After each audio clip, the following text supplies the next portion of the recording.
I know the topic is really about, IT constraints and, access to data and, turning the data into something meaningful.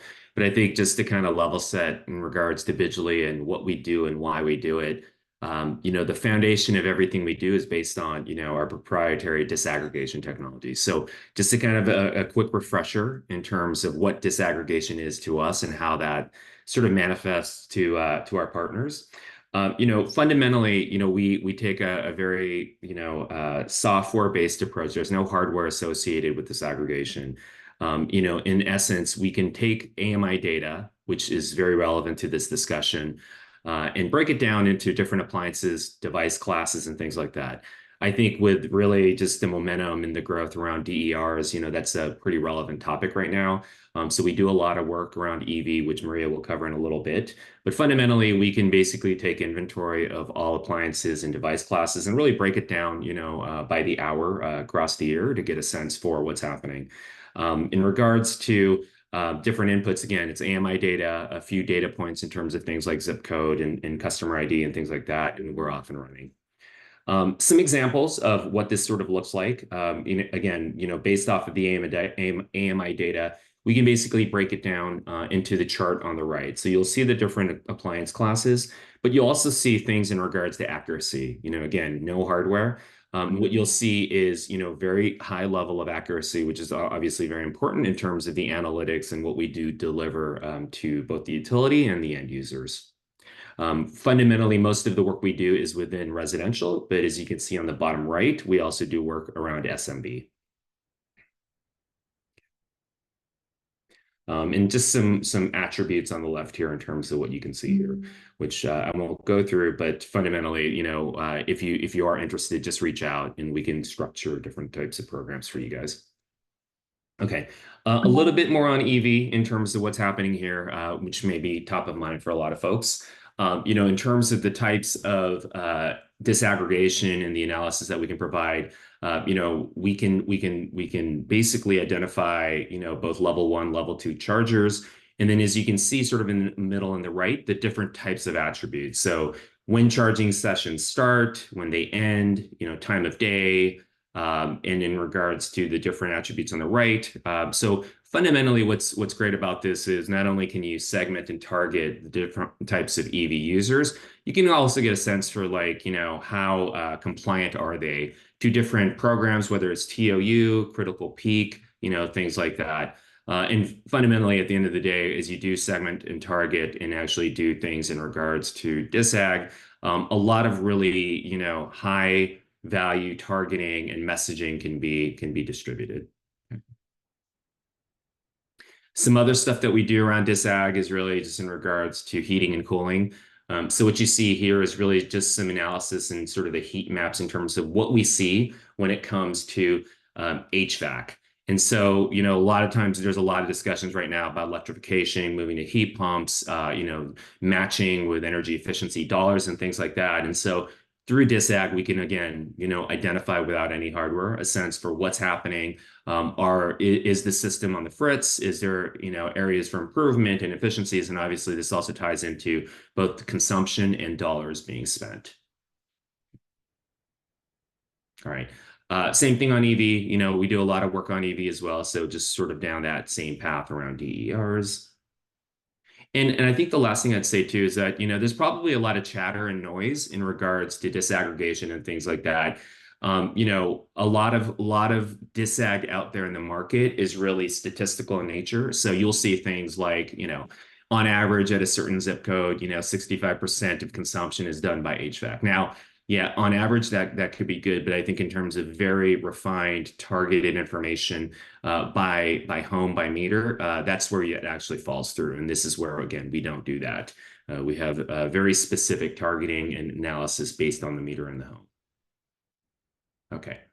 And with that, sort of transitioning into the discussion around in terms of, AMI data, MDM, and just access and usage of data. I'll throw it over to Maria. We'll probably just start with AWB, which is a very nice product to speak to this on. Yeah, thanks, Wani. So if we can go to the next slide, I want to talk about, how do we actually make use of the disaggregation? Because it's not just being able to disaggregate, but ultimately driving outcomes for our clients with it. And so you can think of Bidgely as, yes, we're a technology provider of disaggregation, but we also have solutions built on top of disaggregation. And so the first application, and really our longest running application, is bringing this energy data to utility customers. So you can think about, if you're a customer, let's actually, refer to a credit card company, or even like your Netflix account. In any typical interaction with a provider, you tend to see your credit card might give you a breakdown of, you spent this 50% of your credit card bill on restaurants, and you spent 20% on shopping and 30% on necessities. For a long time, utilities didn't really have that level of service, but Bidgely actually makes that possible. And so we're able, through disaggregation, to give customers this breakdown of, what am I paying for and how can I alter that or affect that. We do this through a website, through email and text alerts, through home energy reports, even those sent through the mail, through providing customers an ideal look at, what's the best rate for me? How can I lower my bill? And then finally, we even support call center representatives at a utility to make sure, really the customer support is as fast and effective as possible. Newer, Wani, if you go to the next slide, is more so on the back end for a utility. So how can, as a utility employee or team, can I use data to make decisions? And so this is Analytics Workbench. So this can be used for a lot of different use cases. I would say, again, just thinking about other industries, let's think about Netflix. When you're on Netflix, it's actually very targeted to you. It's very personalized. So you can see, oh, Maria, well, we recommend you watch these movies because you liked these other movies. Can you go back one, Wani? Sorry, thank you. And they do that through algorithms and through targeting certain customers. Utilities, again, don't necessarily have that, but when we think about it, there's a lot of different indicators in an energy profile to tell us who to target as a customer. So that's what we call targeting and segmentation. EVs. So, most customers aren't calling up their utility, letting them know they purchased an electric vehicle, but rather Bidgely can detect that and help the utility understand how to best serve those customers, either giving them certain offers or even nudging behaviorally. And then finally, you need to plan an efficient grid and efficient operations. So we can use this in combination. So those really, when you think about Bidgely, think about these types of use cases. Now here is where, partners come into play. So if you think about how much data is behind our solutions, it's an enormous amount. So just for an example, let's say a utility has 15-minute interval data from their smart meters. That actually means that there's approximately 35,000 reads a year for a single customer. So single home, single business, 1 meter. We disaggregate that to over 10 categories. So then we multiply that by all of this. So each customer, just with the data alone, has 350,000 data points for a single year in our system. Then when you think about, just like, let's take an average utility of 500,000, that's over 17 billion data points. What we traditionally do, or have done, is we work with the utility to have this data transferred every evening. So at the end of every day, we'll get a file transfer and it has all of these data points, and we aggregate that up. This just makes for a tremendous strain for both the utility and Bidgely. And as we get into this future where we're all more interconnected and using cloud-based data platforms, there is a better way. So Wani, if you can go to the next slide. So, this is a little bit of what I was talking about, right? We had to actually every night receive the data. We had to aggregate data across all of these points. We had to do high maintenance on all of this. If we're actually able to realize connection, so we have one partnership with a vendor, Snowflake, right? A great partner. If we're able to realize partnerships like that, we can actually realize automated integration with the data. What this does is it improves Bidgely's response time and scalability, but for the utility, it actually makes their lives so much easier because their IT team also doesn't need to do the overhead. They also don't need to do the maintenance. So what does this future look like in terms of data sharing? So Wani, can you go to the next slide?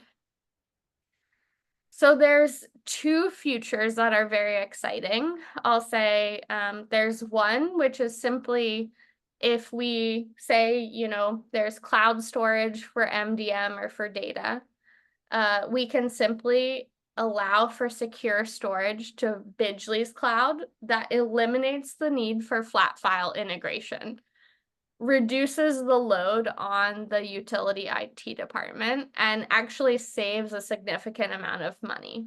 So that's option one. The second option, which I will also call out to, is actually distributed intelligence meters. So in the future, again, with the power of compute being available at the edge, Bidgely can also get data straight from the meter. So now with these two technologies, either very flexible cloud storage and data sharing practices, or with distributed intelligence, with our partners, we can really alleviate the strain and struggle for utilities, make deployments much faster for them. And also, I mean, I think the biggest thing in the utility industry we all know is PII and data privacy for our customers is number one. But if we can do this through a secure infrastructure, that is going to be the biggest win. And so, you know, as we work with partners, we really aim to develop our secure data sharing practices and understand how an integration should occur in order to serve both the utility and protect the utility customer. If you can go to the next slide, Wani.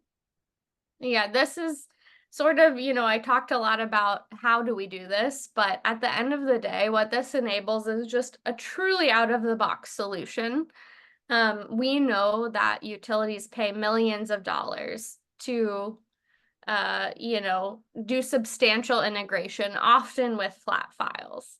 However, when we think about how technology and partners can enable us, you can actually start setting up integrations on day one. So from the time, you know, a utility expresses interest to the time their teams can get going can be in weeks or months rather than sometimes, you know, years of doing a long process of integration. And the nice thing is, you know, you as a utility, maybe you have data experts, but they don't need to have them. It can actually, you know, make it much easier for them to ramp up on AI straight out of the box. And let's go to some proof points, Wani. Yeah, so here's just some examples for the partners on the call that are potentially less familiar with some of the outcomes we've driven with utilities. We did want to share, you know, what can be done. How, you know, how are we helping utilities? What are those products we showed earlier? What are they actually doing in terms of outcomes? So the first big achievement we're really proud of at Bidgely is that we've saved over 1 terawatt hour through utility customers through energy efficiency. When I say energy efficiency, what this is both delivering through our website as well as home energy reports. So, you know, we do a similar home comparison. For example, let's just take Wani and I, maybe we're neighbors, and Wani's the inefficient one, not me, of course, but Wani gets the similar home compare, noting that, you know, compared to similar homes, same size, same appliances, you use 20% more. this actually has the societal effect on wanting to try and reduce his energy. And if we think that this isn't a big impact when we look at what is 1 terawatt hour equivalent to, it's actually equivalent to getting 2 natural gas plants off the system, or supplying electricity for 140,000 homes for a year, or 784 million pounds of burned coal. And you see the list goes on. So it's truly, while it seems like, oh, that's not a huge impact, it's truly a significant impact that Bidgely can accomplish with this data and informing customers. Let's look at another one on the next slide. So taking it in the opposite direction, right? Taking it more on the grid planning side. If we're actually able to identify where electric vehicles sit and really inform intelligent decision making, we're able to not overinvest, but properly invest and drive reliability on a system, and also encourage, best practices for non-wires alternatives as well as grid planning. So without the data, what are you supposed to do other than just take the same old as your status quo? But with this data, you can actually improve processes and overcome a significant number of challenges as we see DERs coming online. Let's go to another example, Ani. Yeah, this is pretty cool. So another example is, the IRA, at least in the United States, provides substantial funds for adoption of new electric equipment. So for example, a heat pump or an electric cooktop. And you have to think as a utility, how can I really encourage my customers to adopt these technologies and take advantage of the tax credits that are available through the IRA? What you can do is you can actually think about who's likely to adopt these technologies, so propensity, but also who may need it the most. So who has an inefficient appliance already, or who has gas heating and would be, looking for electric heating. So here's an example where we're actually able, and Wani showed the underlying data science earlier, we're able to detect inefficient appliances. We can detect a degraded heating or cooling unit. We can detect when there's abnormal behavior. And using that type of detection and analytics, we can give the customer the right messaging. So that, for example, if a customer does have a degraded unit, we're able to write them and explain exactly, what they should do, how much they could save, and, what are their options in terms of maybe the utility actually has a trade ally set up so that they can immediately have their system need met with a limited investment on their part. So we really use this technology to connect the right customers with the right incentives and programs. And let's go through one more use case, Wani. So again, this is an interesting one, essentially thinking about how you can use this data to better inform program filings for the utility. So, and this actually, I don't know if anyone of our partners on the call is, supports transportation electrification filings, or if you support rate filings or IRPs. But it can often be a big lift to understand, what data can we gather to inform those filings. And, depending on the regulatory body, it's not a guarantee that they'll approve. So by actually adding this type of insight and data-driven insight into filings, you can better influence the regulator and also help the utility really push programs forward. So here's an example where we actually used analytics embedded in a filing in order to really help the utility get the proper amount of funding and put the research into their transportation electrification filing so that the commission understood not just what the need was, but what the potential of the program would be. So this is only possible when we have that advanced integration of AMI data. And I would say with all these use cases, again, that they're proven out use cases, but what we have to think of with our partners is how can we make this much easier for utilities? How can we burden them less and how can we really encourage them to utilize the tools at their disposal? So I think that's it on my side, Wani, if we want to go to the last slide. That was simply a taste of, some of the outcomes we've driven.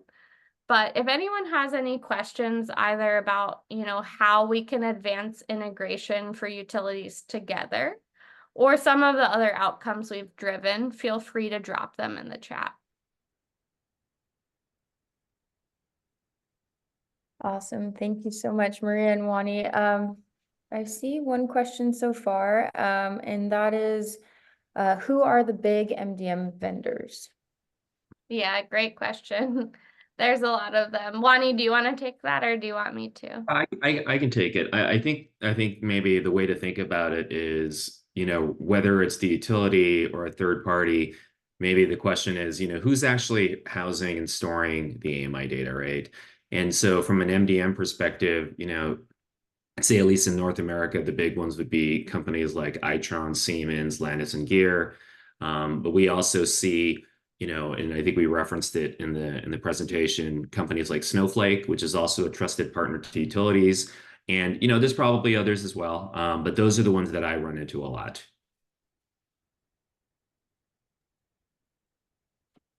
Awesome. I don't think we have any other questions.